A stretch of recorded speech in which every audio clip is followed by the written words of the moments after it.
So if you're finding yourself in relationships where things are off or there's these patterns, there's these things going on in your life, anything, not just relationships, take a look at maybe where you're doing that, right? Like, for example, in the past, I found where maybe there's clients that aren't committing to doing work with me. And I'm like, what's going on? Why is everybody not committing? Like, oh, it's so annoying.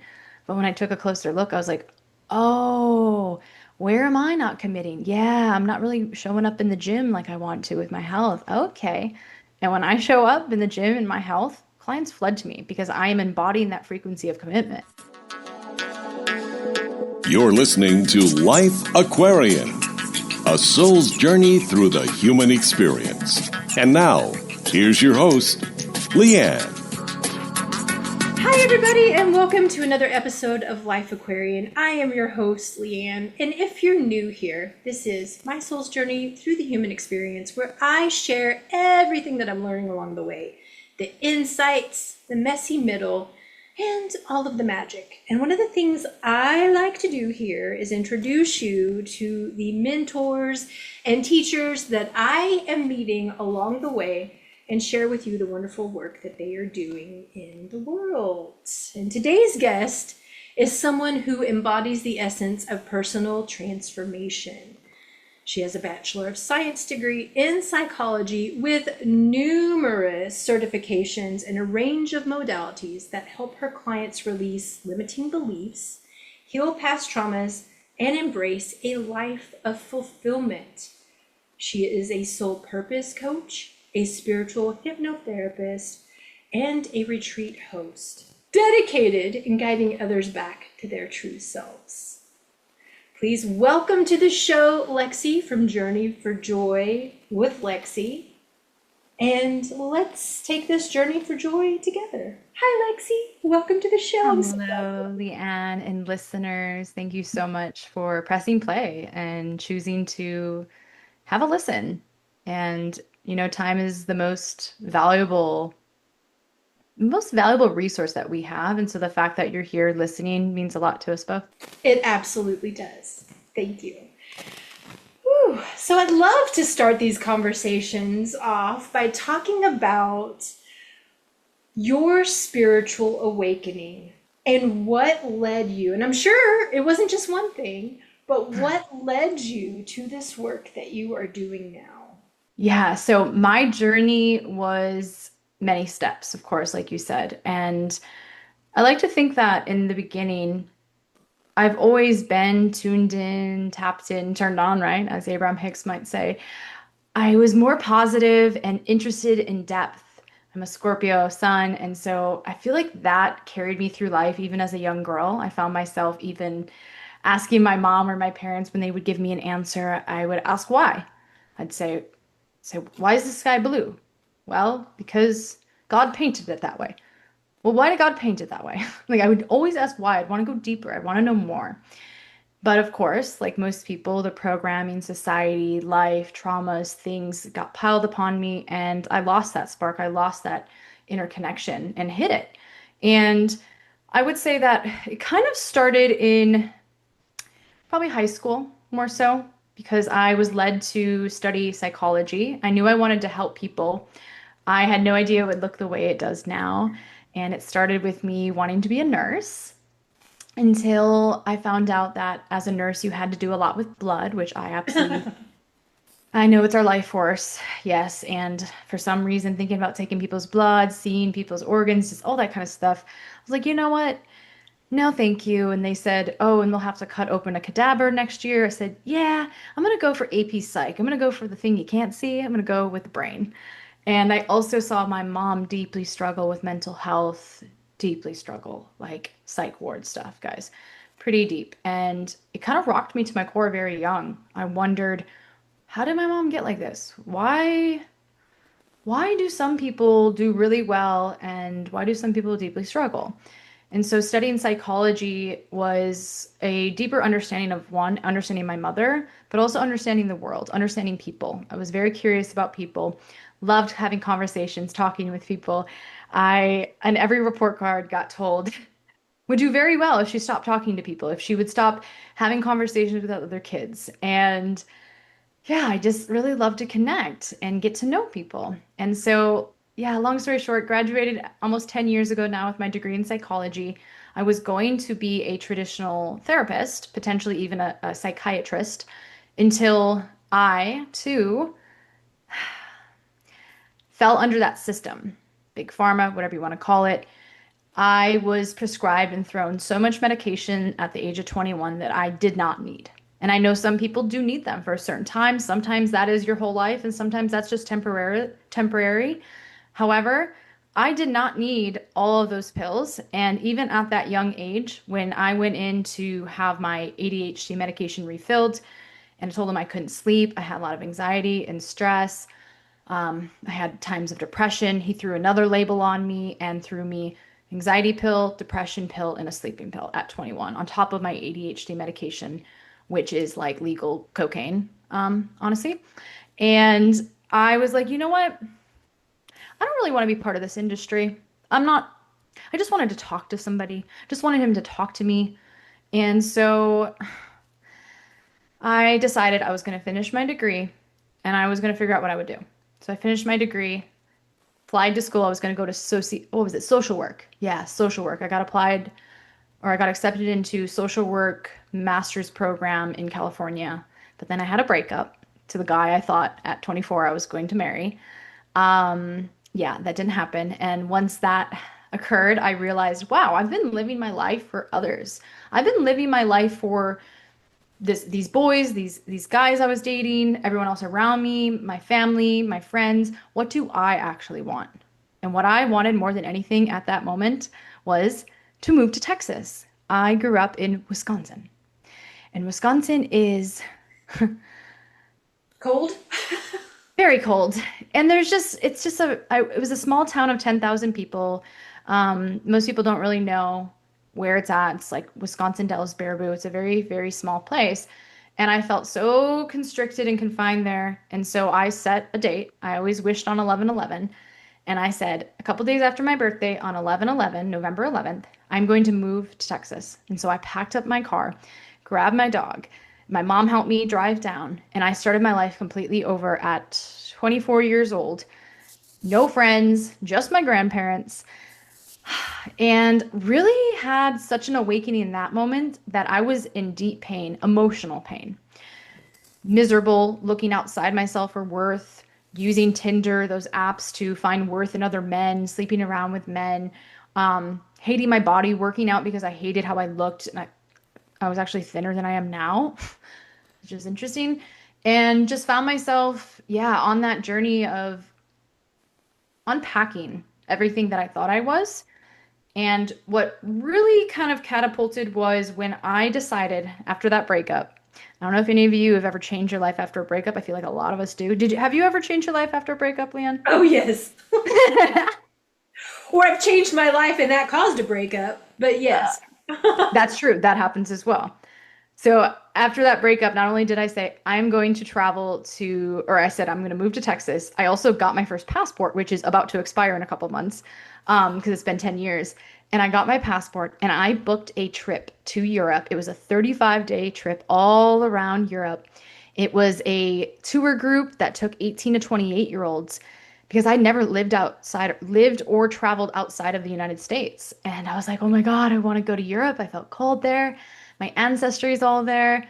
And so I booked that trip, and wow, did that expand my mind so much as a 24-year-old, seeing, I think I did 9 European countries, and this was in 35 days. And it was this massive tour. And I came back, and I was actually working at Texas Roadhouse with my degree, trying to figure out what the hell I was going to do with my life. I came back to Texas Roadhouse, and I was like, how do I even relate to these people anymore? How do I even come back here with the knowledge and the understanding, the expansion that has occurred in my mind? And I immediately started feeling really dislocated from these people, this life, and I knew I wanted more for myself. I got bit by the travel bug. I was like, I'm going to travel. So then my family said, hey, it's time for you to probably get a job, like a legit job. You have a college degree. What are you going to do with your life? I was living with my grandparents, and they kind of saw that I was partying a little bit, coming home late, things like that. And I was like, yeah, you know what? You're probably right. So then I applied to many jobs, and then I finally got accepted to be an executive assistant for a real estate team in Keller Williams. And I did everything but sell the houses for them, and I actually really enjoyed that. It was a really wonderful job and position. I then outworked my position. They were quite impressed with the branding, the marketing, the client care, everything I did. And they're like, "Would you want to be a real estate agent?" I just did it because I didn't know what else I wanted to do. I was like, I guess, yeah. So, working towards my real estate license, I yeah, I continued. I went back to waiting tables to pay my bills because they stopped paying me as their assistant. And yeah, in that world, it's a commission only world unless you work for like a major team and then they give you a little bit of money. But yeah, very quickly realized that ah, my mind, like my mindset is directly related to my success. And I started studying a lot more of Mel Robbins, Tony Robbins, certain people. And yeah, I actually had a coach, my first coach. She was a life coach, but she was also for business. And she started teaching me manifestation, law of attraction, helping me with my like mindset.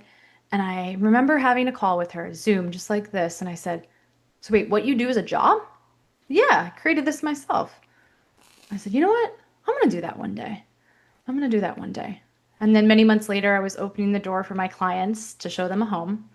And that's when I heard a voice and it said, "Lexi, you are here to help others find the homes within." And it was loud but calm, aggressive but soft. It was that, I mean, I like to think it was our connection to something greater. Source, God, angel, something. Something had a divine intervention. And I remember asking my clients, I said, "Did you guys hear that?" "No." I'm like, "Oh God. Oh my gosh. DSM-5 says, psychology manual. DSM-5 says hearing voices, schizophrenia. Oh my God." I was like so worried. And then I realized, no, that was me being put on my divine path. So it's been a journey of really understanding what is that home within, finding my own home within, all the healing that I've done, and healing myself, and then eventually feeling confident enough to support others in their healing journey as well. So that was more of the progression of what kind of led me here. Of course, I kind of stopped at about 2020, and there's some things that happened I know you want to talk about, such as the man I manifested.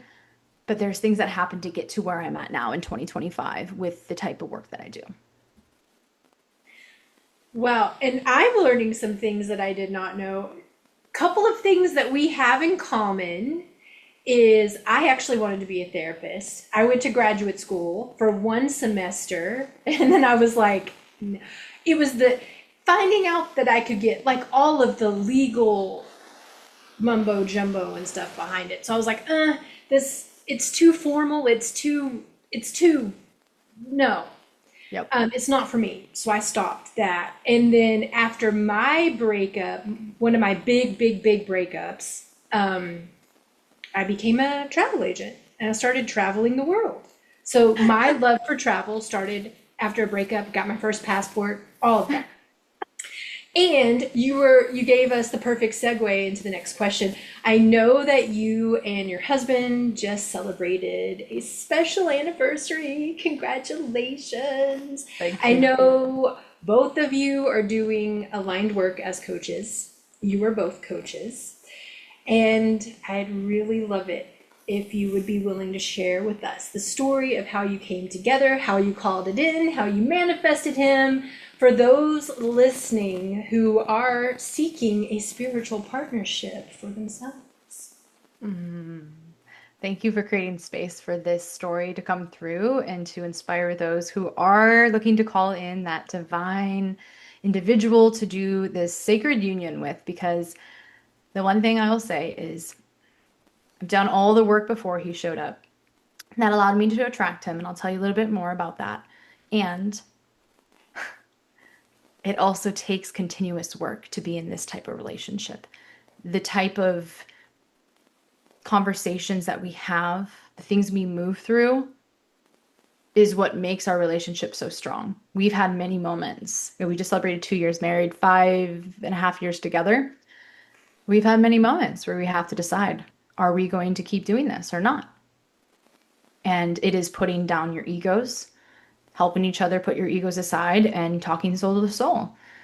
And it's been deeply rewarding and healing. I can't claim that I did all the healing and everything without him because he's really supported me in a lot of my growth as well, which is such a gift. But the way that I attracted this incredible man is, first of all, dating a lot of shitty men. But there were also reflections of what was going on within me, so I will take credit for that. Everything and everyone is a mirror. Now, I'm a reflector in human design, so supposedly I'm a cosmic mirror. I'm a different kind of mirror. I'm here to really mirror back people's potential, who they are, what's aligned, what's not aligned. And with that said, everything else is also a mirror to us. So if you're finding yourself in relationships where things are off or there's these patterns, there's these things going on in your life, anything, not just relationships, take a look at maybe where you're doing that, right? Like, for example, in the past, I found where maybe there's clients that aren't committing to doing work with me. And I'm like, what's going on? Why is everybody not committing? Like, oh, it's so annoying. But when I took a closer look, I was like, oh, where am I not committing? Yeah, I'm not really showing up in the gym like I want to with my health. Okay. And when I show up in the gym in my health, clients flood to me because I am embodying that frequency of commitment. So, all that to say, I did the inner work. I got super clear on what I wanted. Every man created contrast for me to show me what I didn't want and what I did want. There was a very toxic relationship that, yeah, like I'm trying to figure out where I want to go with that. I don't want to go into too much story with him. But let's just say that when that relationship ended, it catapulted me into, first of all, meditation, the Insight Timer app. I didn't really know how to sit still and just hear my thoughts and go within. So I had other people guide me to that. Sarah Blondin is one of my favorites, if anyone's curious. She deeply helped me through a lot of shit. Yeah, so meditation and getting super clear on what I wanted. And then it was a journey of the men I was dating were getting closer and closer to what I wanted. Of course, there's a lot of pain when they didn't choose me or things didn't work out. But I just kept going to my journal and saying, this is what I want, this is what I don't want, this is what I deserve. And just kept looking at my own stuff and working on healing with my inner child, looking at daddy wounds, daddy things. Yeah. And just taking a look at my past, healing things from that. And let's see what else. Okay, so then I I met a British guy on my 26th or 27th birthday. And he was visiting and we had a crush. We kept talking. Then he ghosted me. But then before he ghosted me, I bought a plane ticket to come see him in London. And once he ghosted me, I was like, you know what? I think I'm meant to go to London anyway. So I went to London in 2018. Yes, I was 20, almost 27. And then I met a new guy, my British prince that eventually crushed my heart, shattered it wide open. Probably the worst heartbreak I ever had, honestly. And although that was a short-lived relationship, it British showed me, Prince. What? You just kind of well, he wasn't a real prince, but to me he was. like your Prince Charming. Yeah. See, the princess stuff. This is like the princess era. The princess wanting to be saved and rescued and adored. And yeah, so those accents, they'll get you. Some of them. Yeah, and so this guy shattered my heart, and I just catapulted myself even deeper into personal growth and development. I think in that, and that was during my real estate days. I started listening to Tony Robbins. I think I typed into YouTube heartbreak, how to heal from heartbreak. So I got really clear on who I wanted, what the man was like. I think I said a spiritually minded man who's fun, who I think doesn't entertain any other women, who I was very specific, even down to the point where I said, what did I say? He's got a red passport. So I wanted to live in Europe. I was actually planning on moving to London. He's got a red passport and a British accent, but then at the end I said, or some kind of sexy accent, something like that. I was very specific. I wanted the hell out of the States. After I had been to Europe, it was wide open. I was like, oh my gosh, there's a whole other world outside of here. It's so much more beautiful here. I just really loved it. And so then I quit real estate, quit it all, went back to waiting tables and bartending at a British pub in San Antonio, Texas. because I knew that I wanted to live in London. So I said, I need to put myself in the environment. I'm going to trick myself into believing that I'm there. And I said, I'll probably meet people because most people who leave the States, or sorry, they leave the UK and they want to go and find like some of their things, like their staple items, right? Like fish and chips, whatnot. And so I worked at a British pub, totally like put aside my ego, even had to serve some of my former real estate like colleagues, which was sort of embarrassing at the time. But I knew I had a bigger mission. I knew what I was doing, and I was planning to move to London in 2020, move, travel, live there, whatever it was. That was my goal, and why I was also starting to build a digital online business as a coach. So then the next step was to go and study hypnotherapy, neurolinguistic programming, and some other modalities. And I was taking that class, and then it was time for our in-person like test out, and that was a week long in Atlanta, Georgia. Oh yeah, and I also said that I would meet my husband while traveling, my future husband while traveling. That's very important. So then I go and travel to Atlanta, Georgia. I honestly couldn't even really afford it at the time. I was like living paycheck, I mean, tips to tips. And I didn't know how I was gonna make it work, but I knew I needed to be there. Even my friend was like, Lexi, you can always make more money. I got you. Like, it's okay. You can have some of my shifts when you get back.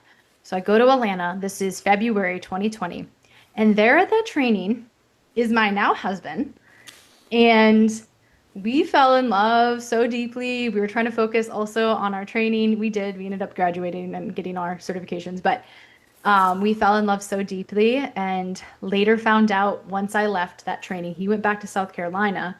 I went back to Texas. We kept talking, and I told him my goal, my plan to live in Europe. He's like, well, I'm European. I'm from Bulgaria. I was born there, and I have family that lives in London, so maybe I'll come visit you. I was like, great. I love that.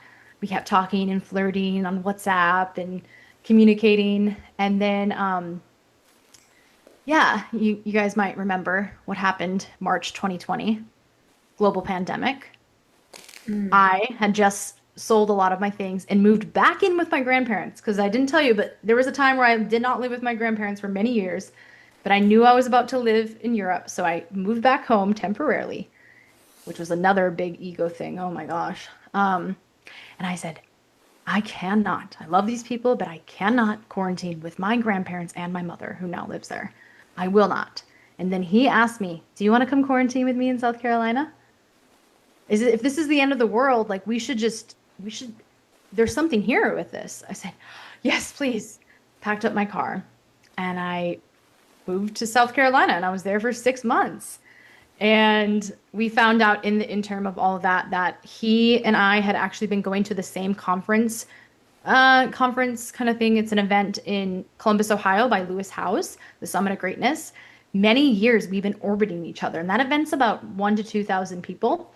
And we actually had photos of each other 7 months before we officially met.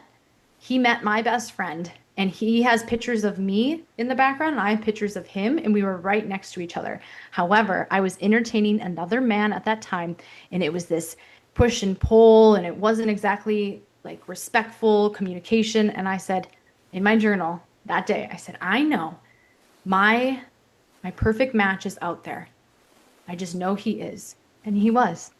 I was literally just about to go to the opening event, and he was out there in the same city. We just didn't meet because energetically, that frequency, we weren't in alignment. It wasn't the time.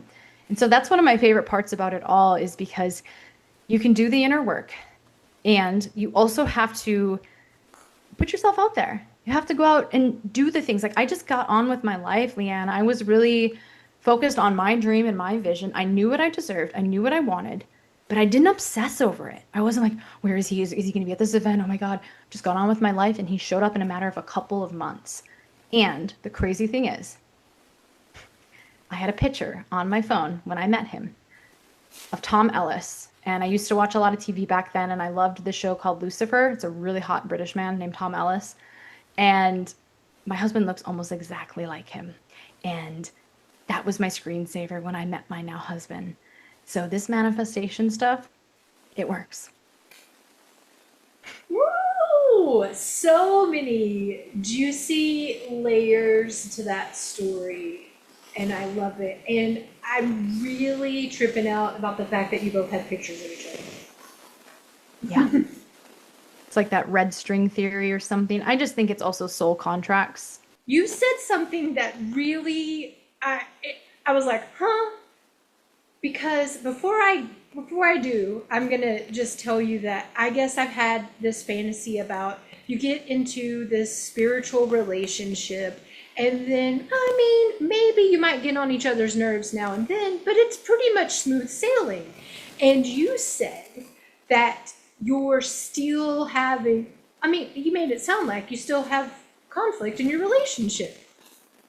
Yeah. And Well, it's different kind of conflict, but what were you going to say? yeah, I wanted to talk a little bit more about that because I think I just assumed that if I were with someone who was doing the work with me, or not with me, but also that I don't know, I guess I thought there wouldn't really be any issues. The way that you said that sometimes you still have to ask each other, do we still want to be in this? Never even occurred to me that that would be conversations that would be had. Right. It's a really good point, and I think there's If you can indulge me, because I know that you're Scorpio, he's a Taurus, so you're opposites. I'm an Aquarius, my boyfriend is a Leo, so we are opposites. And they're we are opposites, you know? That's just I can't say it any plainer than that. And when you're with your opposite, there can be opposition. And that's all I'm going to say. So I really want to hear what you have to say in your experience, how you navigate that, and mm, anything that you want to share on that topic. I want to hear your story about this. yeah. So I would say that I've heard it said before in the online space, there's a lot of people that will say, "Oh, you got to heal yourself before you meet your person." And I think that healing is an ongoing journey. It's a constant evolution and evolvement of oneself, of one's soul. That's how the universe works. It's a law of evolution. And so we're always evolving, we're always growing. And I grew up seeing, yeah, very unhealthy relationships, lots of divorce, and nobody talking about things. It's more like sweeping under the rug or blowing up at each other and fighting. And when I say like there's conflict, it's not that type of conflict. It is a completely different type of confrontation. It's more confrontation because you are confronting your shadows, yourself. You are each shedding and releasing layers in programming continuously together because I met him 5 years ago. And yes, I did a lot of inner work and a lot of healing, but I am so different from where I was 5 years ago. And it's about consciously and continuously evolving together. And in that, I like to think of it as like this energetic frequency, this energetic connection. So, you know, when there's a mismatch of energy between you and someone else, and mismatch of energy can be felt. And so, as long as you're growing together, you're still in the same energetic frequencies, what I like to think of. And so we've been growing at a very beautiful pace together. And then sometimes when there's, like for example, quite big differences in values. We have such similar values in everything, but there was one that we had to work through, and we've done authentic relating training. We went to Costa Rica for this. We did it virtually, lots of relating, consciously relating, authentically, having conversations. And during that, more recently, we talked about we're planning on bringing children into this world, probably next year more so. And so in that has brought up a new layer of commitment because who you choose when you're consciously choosing to have a child with someone, who you consciously choose to have a child with is a different layer of commitment than marriage even. It is. And we didn't realize that. And so we were at that event, and the training is all about, I think, like bringing charges, sharing things that you are afraid to share. And I, we talked about our differences in the way we eat. And my husband eats animals. I do not. I grew up since 14. I had a very traumatic thing happen, and I decided not to eat animals at that moment. My husband does. And when I met him, that wasn't on my list. I didn't say he's vegetarian. So we had to bring that up. How will we have our children eat? What will that be like? And we came to the terms that we both realized, chunked up, we both value, what was it? It was like we both value health and life, or okay, this was his lens. So he is a former personal trainer and a coach, high performance nutrition coach, things like that. And he sees eating meat as very valuable for your health. He worked for a vegan company and he saw a lot of unhealthy vegans. And so he was like, it's deteriorating your body. It's not good for you. I just think you might need to have a little bit of meat. And for me, it was like we were arguing the wrong things. I don't eat animals for the animals. I can't even think about it. I don't even like the replacement stuff that tastes like meat. It's disgusting to me. And so I had to share with him that, hey, actually, I'm not doing it for health. I value health, of course, but we're arguing different things here. And he's like, well, I value life too. I honor the meat. And I was like, okay. So we had those conversations, right? And so that's what it is. It's like bringing these things to the surface instead of sweeping it under the rug and just assuming and creating stories and then eventually having so much resentment, the relationship falls apart. Wow, and also, another dynamic in my relationship. I don't eat meat, and he does. So that's another thing that we have. Wow, there's so much similarities between us. But we're not having kids, so I never even thought about that. I mean, that is a very real thing. Right. Thank you for sharing that. And the other thing I wanted to ask you about is I really want to dive into the heart of your work a little bit. Can you share how the healing and coaching that you offer supports people in shifting out of old patterns or habits that are keeping them stuck? And how do you help them rise into the next version of themselves and create a life that actually feels aligned, expressive, and joyful? How do you do it? Yeah, so it has been through trial and error and learning what helped me after many years of being on that healing journey myself. I started to help others with the tools, with the things that supported me. And then I found myself years later, where I'm at now, realizing that there's a certain process that I tend to take most women through. That there's a sequence of what one goes through before they can get to that other side. And so I have started to create and have almost finalized my aligned method that I am trademarking, working on, finalizing, and it is going to be launched in my Journey for Joy Academy here very soon. And the goal is to have women come together in community because I know that when I was on that journey, I was very lonely. I didn't have anybody I could talk to about the things that I was experiencing, some of the spiritual concepts, truths, things I was going through. And I've seen that a lot of my clients are really looking for other women, other people they can have these conversations with to have that community, have that support. And so those are the things that I'm creating and working on. And how I've helped women in the past is through, yeah, the aligned method. And it starts with really helping people tap into who they are authentically, their authenticity. And that is outside of the programming and society and what they say you should do, shouldn't do. It is helping someone tap into who they truly are in their soul's essence. And I help people tap into that with hypnotherapy, connecting with their inner voice, with their truth, receiving that from themselves. But also, Gene Keys has been a big teacher. Human design is a wonderful teacher. Astrology, which I know you love and support.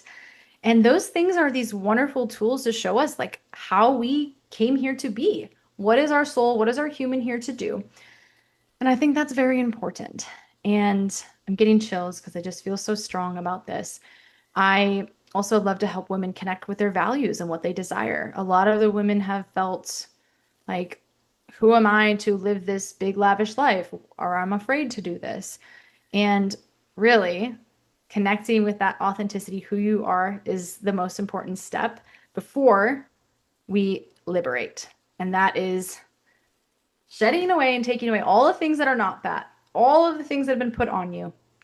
And this is more of that inner child healing. I do past life regression, childhood regression, just understanding where those programs, where those beliefs, where all of that has started, and helping them reprogram and shift that deep in their core. And then helping them also connect with that intuition, that voice that's telling them, guiding them, who's been whispering all along to do that one thing. Because I think that that is so important, to listen to that voice. And that was that voice for me that told me I'm here to help others find the homes within.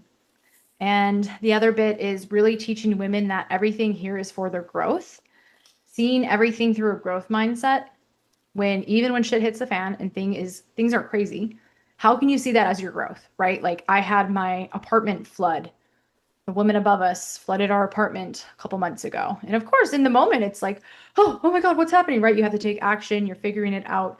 But then after that day, I sat and I thought, and I went, how is this happening for me? Like, what is going on here? What is this teaching me? What is happening? I also saw that I wrote on a sign, I invite in ease and overflow. I kid you not. That Whoa. was on my like little office board. And when I was sat there trying to discern and figure out why the hell that happened, what it was teaching me, I went, oh my God, did I manifest this? What the heck? I meant money, universe, I meant money. I didn't mean overflow of water. But then some of my friends said water and money is connected. Anyway, so how is this happening for my growth? How is this helping me? And what are those action steps that you need to take towards that aligned life?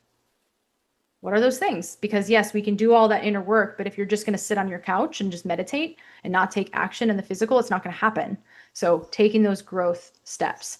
And then N is nurturing. So helping women nurture themselves deeply, routines, and just getting to know their bodies more, getting to know their minds, protecting themselves. Because let's be honest, Leanne, this world is freaking crazy. There's a lot happening, a lot shifting. But I know I feel better when I go out in nature, move my body, meditate, like these practices. And it's not just a luxury, it's a necessity, honestly. And whenever I fall off of that, I can feel it. So really helping women repair that. They have a lot of, what's it called? Like lack of self-trust because they continuously say they're going to do something and then they don't. So repairing that self-trust by teaching them little ways to take care of themselves and then how that compounds. And then also helping them understand the embodiment of their higher self, the energy. How does she show up? What does she act like? That vision of her, where you want to be, and what would she do? How would she act? How would she be? And start living from that. And then also the last piece with the aligned method is devotion. Oh, living in devotion, devotion to oneself, devotion to one's mission, one's purpose, one's soul, to something bigger than themselves. That is so important. And I feel like that's a guiding force in my life. I know that I'm here for a reason. I woke up today. You woke up today. We are all here for a reason. And let's devote our lives to that. So taking women through that method, I just kind of, it's aligned. Every letter stands for something. And so taking them through Love that. it. Yes, and it's a 6 month transformational program.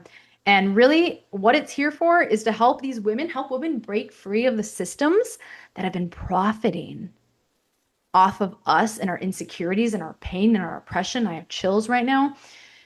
Oh, saying that Wow. you need something outside of you to feel worthy, to feel loved. No, you don't. You don't. And I teach you that way. So, yes, tell me about it. How do people join? When does it start? Where do they go? Give us the Yes. dates. Absolutely. So I am having it start on right now, July 22nd. It is Mary Magdalene's feast day. And I have been reclaiming, I grew up in religion and I'm not religious of any sort, but I had Mary Magdalene come to me. That's a whole nother story for another podcast, another day. And that's a very special day to me. That happened last year while living in London, and it's a special day. So I'm launching it that day, or I'm actually opening the doors that day. But people can work with me one-on-one before that. This will be the group program. And yeah, I also do my quantum healing hypnosis sessions, which are deeply transformational.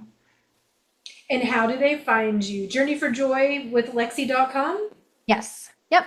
And also on Instagram, same Journey for Joy with Lexi. And I will have all of that in the show notes as well.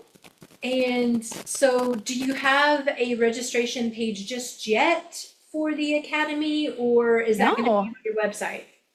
It's going to be on my website right now. What I'm doing actually are market research calls. I'm finalizing my method. So this is also me being a 3-5 in human design. I know I keep mentioning this. I just got done with a human design program, so it's in my consciousness. And so I'm here to really understand how this can be finalized through, how do I want to say this? Maybe cut that part out. Um, so I'm doing market research calls right now to really understand. I have this method, I have this thing that I've taken women through, but it is slightly tweaked and changed from before. And so I'm doing research calls on the soul aligned assessment that I created to see how aligned you are right now.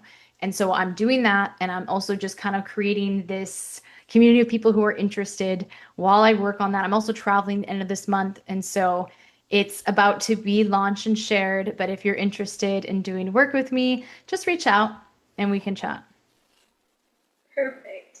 Yay! I'm so excited. That sounds incredible. And when I started this year, I had this feeling, and I know I journaled it somewhere, that community is going to be so, so, so important. A lot of people are looking to find their people. We've got more people waking up than they ever have before. And as you mentioned, it can be very, very lonely if you're going it alone. And I mean going it alone without having people sharing the journey with you, and going it alone without having a coach, a mentor, a teacher, someone to guide you. Yeah, And yeah, Chat GPT is great, but it does not replace a human. absolutely. I AI is agree. not human, and it Yeah. can never replace the nurturing that you get from having somebody who's walked the walk. You have walked it. You have Yes. been there. You have experienced all of the things that you can experience in life, and you've learned how to rise above it, to transform it, and to create and continue creating such a happy life. And that Absolutely. is what we're about around here, is how can we create happier, more fulfilling lives. And I just really appreciate you being here. And you're going to be back. Yes, I will be back. We have a lot to share and to dive into. Yes, we do. And I'm so excited for the future conversations. I'm really excited about that. So thank you so much, Lexi, for being here. Thank you. I really enjoyed this and had a lot of fun. And I really appreciate you as a person, as a soul. And I'm excited to have you on my podcast that's launching soon. So thank you for sharing your magic and allowing me to share mine. Thank you. All right. Until next time. Bye, everybody. Bye.